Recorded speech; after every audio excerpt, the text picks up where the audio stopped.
Title కొంతవరకు confusion అండి. అవును అవును. అసలు ఒరిజినల్ పేరు బర్బరీకుడు, మీరేమో బార్బరిక్ అని పెట్టారు దానికి. అంటే హిందీలో బార్బరిక్ అంటారు సార్. హిందీలో బార్బరిక్ హిందీలో అంటారా? బార్బరిక్ అంటారు, ఆహా. బర్బరీక్ అంటారు.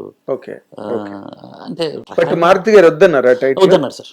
ఇంకే టైటిల్ ఏదన్నా ఇంకేదైనా పెడదాము, నువ్వు ఇలాగే పొయిటిక్ గా ఈ బార్బరిక్ ని చెప్పు, కానీ టైటిల్ ఏంటంటే పెట్టి కింద ఏదైనా బార్బరిక్ వెపన్ అనేది చిన్న క్యాప్షన్ పెట్టు అని అన్నారు. మనం ఏమంటుంది, అంత సీనియర్ డైరెక్టర్ చెప్పినప్పుడు కొత్త ప్రొడ్యూసర్ కానీ కొత్త డైరెక్టర్ కానీ మాట్లాడుకొని వినలేదు. వెళ్ళలేదు నిజంగా. అప్రిషియేటివ్, మీ ఫాల్ట్ మీరు ఒప్పుకుంటున్నారు. యా సార్, నిజంగా వెళ్ళలేదు సార్. అది నేను ఏది ఇప్పుడు చెప్పిందంతా ఏది చెప్పినా నిజమే చెప్పాను సార్, మీడియాలో కానీ ఇప్పుడు వరకు నిజంగా జరిగింది అదే. మారుతి గారు మీ శ్రీకాకుళం వాళ్ళకి నిజం అబద్ధం చెప్పడం రాదు కదా. అదే మైనస్ పాయింట్, అదే ప్లస్ పాయింట్. సో అట్లా ఏంటంటే అలా మారుతి గారు చెప్పిన మాట విని ఉంటే నాకు ఇప్పుడు అనిపిస్తుంది, చాలా మంది కామెంట్స్ చూసి అసలు మీ టైటిల్ మాకు అర్థం కాలేదు సార్, అందుకే మేము ఇదేదో తమిళ సినిమా అనుకున్నాం సార్. తమ్మారెడ్డి భరద్వాజ్ గారు కూడాను ఏదో కార్లో రోడ్డు మీద వెళ్తుంటే బార్బ్రిక్ చూసి చదవడం ఇబ్బంది పడక పెద్దగా పట్టించుకోకుండా వెళ్ళిపోయినంట. ఆయన ఇదే ఈ కాన్సెప్ట్ మీద ఆయన ఏదో మాట్లాడారు. సో అక్కడ నాకు ఫాల్ట్ ఇది కదా తెలిసిపోయింది, ఇది కదా తప్పు చేసిన. ఇదే బార్బ్రిక్ సినిమా నేను పెద్ద హీరోకి పెడితే అర్థం కాకపోయినా నిల్చొని అలా చదివి మరి అర్థం చేసుకుంటారు. అది హీరో ఇమేజ్ కదా, అది హీరో ఇమేజ్ కదా. అది దాన్ని మించిన వాల్యూ మరి ఏముంది? ఒక హీరో ఇమేజే కదా సినిమా ఇండస్ట్రీ నిలబెట్టేది. కరెక్ట్.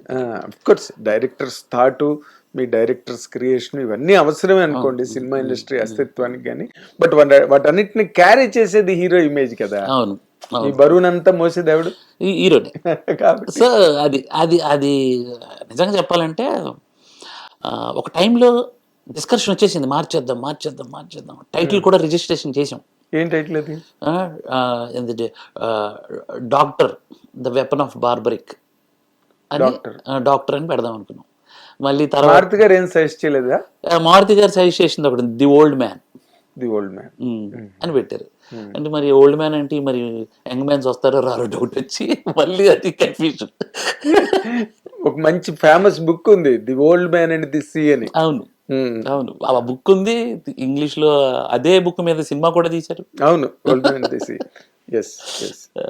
అదే పేరుతో తీశారు. అవునండి. సో మీ ప్రయాణం సినిమా వరకు ఎలా వచ్చింది? ఈ సినిమా వరకు అసలు విజయపాల్ రెడ్డి గారు ఎక్కడ ఎదురయ్యారు? ఇది యాక్చువల్లీ కరణార్జున్ చేసిన తర్వాత నేను జస్ట్ విమో లింక్ పంపించాను. ఎవరికి? విజయపాల్ గారికి. ఓకే. ఆయన ఎలా పరిచయం మీకు? నాకు శ్రీకాకుళం, ఆయన వరంగల్. నాకు వరంగల్ నుంచి ఒక ఫ్రెండ్ ఉన్నాడు అబ్బాయి, ఇందులో మనకి దేవ్ క్యారెక్టర్ అని వచ్చేసి. దేవ్ క్యారెక్టర్. ఆ అబ్బాయి బాగా చేసాడు, చాలా బాగా చేసాడు. అబ్బాయి ఎంత కసి అంటే మంచి యాక్టివ్ గా చేసాడు. కసి అండి. ఈ రోజు కూడా ఇప్పుడు ఫోన్ చేసి, సార్ రేపటి నుంచి ఏం కొత్త కథ మీద ఏదైనా మనం వర్క్ చేయాలి, మీరు ఏదైనా పాయింట్ అంటే కూర్చుందాం సార్, మనం ఏంటిది ఎక్కడ డ్రాప్ అవ్వద్దు అని ఒక ధైర్యం, ఒక ఇది ఇంత జరిగి కూడా. ఏం జరిగింది? మీరు ఫీల్ అయిపోయారు అంతే. శ్రీకాకుళం వాళ్ళకి ఫీలింగ్ ఎక్కువ, చిల్ల ఎమోషన్ ఎక్కువ. ఇప్పుడు మీరు ఏం జరిగింది అనుకుంటున్నారు? జరిగింది అన్నారు కదా, ఏం జరిగింది? నేనేం జరిగింది అనుకుంటున్నానంటే, సినిమాకి వచ్చి అట్లీస్ట్ టాక్ రావాలి, బాగోలేదనో బాగుందనో అది ఒక్కటి రాలేదు. ఆదివారం వరకు కూడా రాలే. నేను ఎప్పుడైతే ఎమోషనల్ అయిపోయి బరస్ట్ అయిపోయి నాకు చిరాకు వచ్చి వీడియో పెట్టేసరికి అందరు దీని గురించి మాట్లాడారు.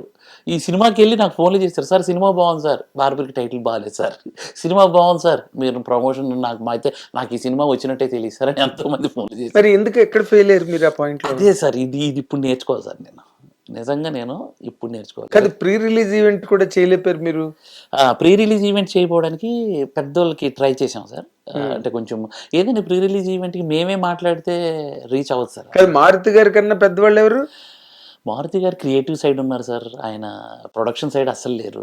ప్రొడక్షన్ కాదండి, ప్రీ రిలీజ్ ఈవెంట్ కి పిలవడానికి. ఆయనకి పిలవడానికి సార్, ఇప్పుడు ఆయన ఏమవుతుందంటే రాజా సాబ్ చేస్తున్నారు సార్.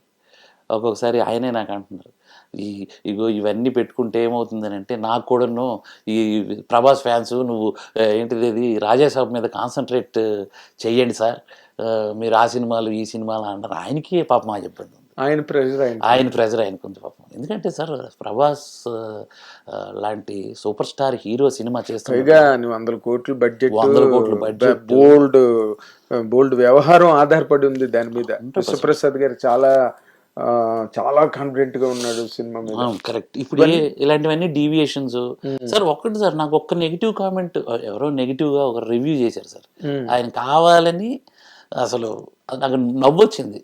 ఫ్రేమ్స్ బాగాలేవు, ఏంటిది అది మ్యూజిక్ బాగాలేదు, అన్ని మీ ఆర్ఆర్ బాగుంది, చెప్తున్నారు, ఫ్రేమ్స్ బాగున్నాయి, లైటింగ్, కలరింగ్, మీ అవన్నీ ఎవ్రీథింగ్. నేను నా రివ్యూలో నేను చెప్పాను, మీకు గుర్తుందో లేదో, ఒక పక్కన విపరీతంగా వర్షాలు పడుతున్నాయి ఆంధ్ర తెలంగాణలో. ఈ వర్షాల్లో ఈదుకుంటూ ఈ సినిమా ఎలా ఒడ్డుకు చేరుతుందో అని ఒక లైన్ చెప్పాను. అవును, చెప్పారు. ఎందుకంటే సినిమాలు ఎంత బాగున్నా ఒక్కొక్కసారి సీజన్స్ బాగా దెబ్బ కొడతాయండి. మీరు కరెక్ట్ అనాలిసిస్ చేశారు సార్. యాక్చువల్లీ మీరు టైటిల్ కూడా చెప్పారు.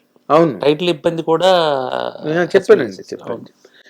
మీరు అంటే మీరు దేనికి అంత అవుట్ బరస్ట్ అవసరం అనిపించిందండి? చెప్పు పెట్టు కొట్టుకునేంత అవుట్ బరస్ట్ అవసరం అనిపించిందా, లేకపోతే అసలు ఒంటి మీద తెలివి లేదా చేసినప్పుడు?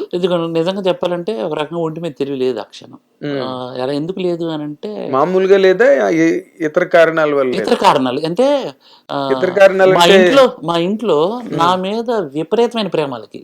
ఎంత ప్రేమ అంటే వాళ్ళు ఏడుస్తున్నారు నా వల్ల అని ఒక ఎమోషన్ అక్కడ కనెక్ట్ అయిపోయింది నాకు. అదే నేను చెప్పాను కదా, ఇంటికి వెళ్ళేసరికి ఆవిడ వచ్చేసింది సినిమా నుంచి అని అంటే వాళ్ళు నన్ను భయపడిపోతున్నారు నన్ను చూసి. ఇంత చేసి నేను అంటే ఇంత వీక్గా ఈ సినిమా చేసి ఇంత వీక్ అయిపోయినా నేను, వాళ్ళకి అలా వీక్లా కనబడుతున్నాను అని భయం వేసింది. నేను చాలా స్ట్రాంగ్ సార్. నేను అలా కదా తమిళ్లో మలయాళంలో వెళ్ళి సినిమా చేస్తాను కానీ బట్ మళ్ళీ తెలుగులో ఆ సినిమా తీసుకొచ్చి తెలుగులో ప్రూవ్ చేసుకుంటాను అని అన్నాను. అవునండి, అలాంటి సందర్భాలు కూడా ఇండస్ట్రీలో చాలా ఉన్నాయి. ఇప్పుడు నేను అదే మీకు కూడా ఇప్పుడు ఫోన్ లో మీకు చెప్పాను ఆ రోజు. ఏది Babu cinema first picture Raghavendra గారిది, పవన్ బాబు గారు సూపర్ స్టార్, వైద్యరేమాను అండ్ సారీ అరుణ్ ఐరాని, తర్వాత లక్ష్మి, సత్యనారాయణ గారు, గుమ్మడి, ఎంత పెద్ద కాస్టింగ్ సినిమాలో ఆ సినిమా ఫ్లాప్ ఫస్ట్ పిక్చర్. అలాగని రాఘవేంద్ర గారు ప్రయాణం ఆగిపోయిందా? అదే మళ్ళీ మీరు చెప్పారు జీవన జ్యోతి సూపర్ హిట్ పక్కనే పడి, అది రాఘవేంద్ర గారే చెప్పారు ఒకసారి ఇంటర్వ్యూలో ఎప్పుడు.